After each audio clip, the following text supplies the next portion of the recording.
Olá, boa tarde, tudo bem com vocês, amigos anônimos da internet? Pois bem, dando continuidade então a essa playlist de biografia narrada, eu havia parado no episódio 6 contando o caso dos meus problemas acontecidos então naquele condomínio em Juiz de Fora que eu havia mudado com os meus pais para resolver o problema que eles tinham de escada, e eu mudei então para um outro condomínio que era mais luxuoso. E eu morava num apartamento diferenciado. Pois bem, eu havia contado aqui vários casos, então, mostrando que a minha situação havia se tornado realmente insuportável naquele condomínio. Bom, o condomínio, do ponto de vista dele, ou do ponto de vista de algumas pessoas daquele condomínio, eles tinham dois tipos de problema comigo. O primeiro problema era que eu havia apresentado, então, duas jurisprudências que mostravam que, durante 20 anos, eu havia pago um condomínio diferenciado, e aquelas jurisprudências então mostravam que isso poderia estar errado, que em um dos casos o condomínio teve que devolver a importância. E eles então tinham esse tipo de preocupação, porque eram 20 anos de condomínio diferenciado que eu paguei. Era muito tempo e era um valor muito expressivo. Bom, o outro problema que eles tinham com relação a mim, aí não era o condomínio todo, eram algumas pessoas que eram pessoas muito maledicentes, né? Pessoas que cuidavam da vida alheia, pessoas que saíam, que se juntavam, que iam para a noite, para alguma churrascaria e ficavam conversando e falando da vida das outras pessoas. E eles implicaram então comigo por por eu ter me tornado uma pessoa que tinha poucos hábitos fora de casa, poucos hábitos noturnos, que não tinha relacionamento com ninguém, que os meus pais moravam comigo, mas no entendimento deles eu morava com os meus pais. Na verdade, o apartamento eu havia comprado, então os meus pais, eles moravam comigo e eu cuidava deles na doença e na velhice.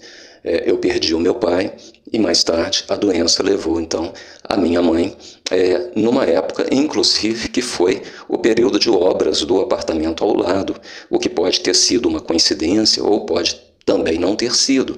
A minha mãe, ela tinha um problema crônico, um problema de saúde crônico, e ela já estava numa idade relativamente avançada.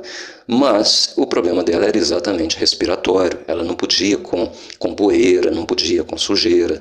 E a obra do apartamento ao lado durou um ano. E, mais ou menos ao final desse período, pelo que eu me lembro, já tem muito tempo, eu posso até estar um pouco equivocado, mas ela teria então falecido, né, ido a óbito exatamente depois dessa obra. Pode ter sido coincidência, eu não sei avaliar. O fato é que algumas pessoas então, eles foram maledicentes comigo, eles cuidaram da minha vida e eles passaram a dizer que eu seria, naquele entendimento, seria gay, seria homossexual. O que eu volto a dizer, eu não tenho nada contra isso. Quem é gay, eu acho que as pessoas têm toda a liberdade para serem aquilo que elas quiserem ser, desde que elas não prejudiquem ninguém, né? Ninguém tem o direito de prejudicar a vida de outra pessoa. Mas isso também não tinha nada a ver comigo. As minhas características eram características de uma pessoa diferente, sim, mas diferente no sentido de ser uma pessoa que vive uma vida assim como eu vivo hoje, vivo uma vida solitária, vivo isolado praticamente do mundo. O meu único ponto de contato é esse canal aqui do YouTube. Então, eu naquela época já era assim. Essas não são características de uma pessoa que é gay, que é homossexual. Essas são características, alguém que não se relaciona com ninguém, alguém que não sai de casa, alguém que não sai à noite praticamente nunca, uma pessoa que não vai a eventos sociais, que é antissocial. Essa pessoa é uma pessoa, isso parece mais com alguém que tem algum tipo de problema psicológico, problema emocional, talvez um problema físico que não seja aparente, ou um problema talvez até de saúde mental, por exemplo, depressão, síndrome do pânico, toque. Isso parece mais alguém assim, alguém que enfrentou situações adversas, do que propriamente alguém que seja gay, porque a pessoa que é gay não tem esse temperamento. A pessoa que é gay não é assim. É uma pessoa normal igual às outras, que sai à noite, que se relaciona, que tem amizades, que estuda, que trabalha, que faz alguma coisa. Não é uma pessoa que está sozinha, que vive isolado. Bom, naquele momento, a minha única preocupação era ajudar os meus pais. Vencido aquela etapa, a minha única preocupação era vender o apartamento, porque eu já não queria morar ali. Eu não queria estar no local que foi a última residência dos meus pais, porque trazia muitas lembranças para mim, e eu não podia também continuar pagando o condomínio, que era muito caro. Bom, essas pessoas, elas tinham então esses dois problemas. Eles haviam dito coisas que eles não podiam provar. Eles haviam dito coisas, haviam sido maledicentes, eles praticaram calúnia, praticaram difamação, eles praticaram agravos ilícitos, inclusive criminais, inclusive penais, espalhando coisas, espalhando boatos, comentando com outras pessoas, comentando com empregados, com funcionários, movendo as pessoas a acreditarem em coisas que não eram verdadeiras. Então, essas pessoas que são muito astuciosas, o problema delas não é não ser astucioso, o problema delas é ser maldosas. Mas, dentro daquela sua astúcia, o que elas fizeram? Havia uma pessoa que havia morado no prédio, um vizinho. E esse vizinho, ele se mudou, mas eles provavelmente, eu imagino, ele de repente apareceu no prédio dizendo que tinha um apartamento próximo, que tinha entrado num negócio com ele e que ele estaria muito interessado em comprar o meu apartamento. Mas eu teria que ir ver aquele apartamento dele. E ressaltando o fato de que ele é amigo do pessoal lá do prédio. Então é amigo de muitas dessas pessoas. Bom, eu combinei então com o corretor que nós iríamos. E o corretor, ele quando me levou para ver esse apartamento, ele estava com uma outra pessoa no carro e ele me falou assim, olha, eu vou deixar essa pessoa em casa e você pode ir ver o apartamento. Isso aí é uma coisa que eu nunca vi na minha vida. O corretor, ele tem interesse em mostrar o imóvel, porque se ele não mostrar, ele não ganha, ele não recebe. Aquele corretor, ele tinha mais interesse em levar a outra pessoa do que me mostrar o imóvel.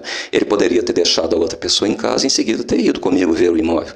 Bom, eu cheguei, eu desci então do carro dele, estava próximo do apartamento, eu fui até a entrada do prédio e o porteiro me disse que, pode ir lá, tem alguém passando Sinteco, você pode ir. Bom, eu subi. Quando eu cheguei no apartamento, a máquina de Sinteco estava parada, não havia poeira assim no ar, havia apenas uma pessoa lá dentro, era um rapaz. Esse rapaz não tinha o porte físico assim de alguém que trabalha numa máquina de Sinteco, que é uma atividade pesada, e ele era franzino, mas era uma pessoa de boa aparência, ele estava bem vestido, ele não estava com roupa de trabalho. Então, ele para mim, não era o cara que trabalhava com aquela máquina. E se fosse, estaria trabalhando, porque estaria em horário de trabalho. E, no entanto, não havia nem poeira no ar.